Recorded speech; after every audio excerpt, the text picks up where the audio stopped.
কি আমি এরকম হঠাৎ নির্জন অন্ধকার জায়গায় চলে আসলাম কি করে?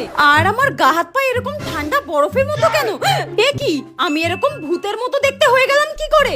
আমার সঙ্গে এসব কি হচ্ছে?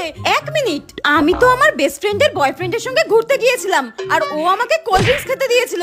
তার মানে ওটা খেয়েই আমি মরে গিয়েছি? নিশ্চয়ই ওটার মধ্যে বিষ মেশানো ছিল। আমার আগেই বোঝা উচিত ছিল বেস্ট ফ্রেন্ডকে যখন ধোকা দিতে পারে তখন আমাকেও ধোকা দিতে পারে। তার মানে আমি মরার পর এরকম ভূত হয়ে গেছি। কিন্তু আমি তো নিজেই ভূতে ভীষণ ভয় পাই।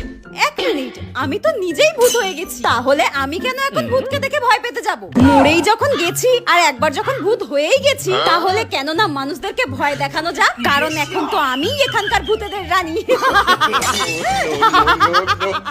এই তোর আগে থেকে আমরা 100 বছর ধরে এই গাছে রয়েছি, আর তুই একদিন এসে আমাদের ভূতেদের রানী হবি? দেব দেখবি সোজা তাল গাছে পাঠিয়ে। না না, আমি এখানে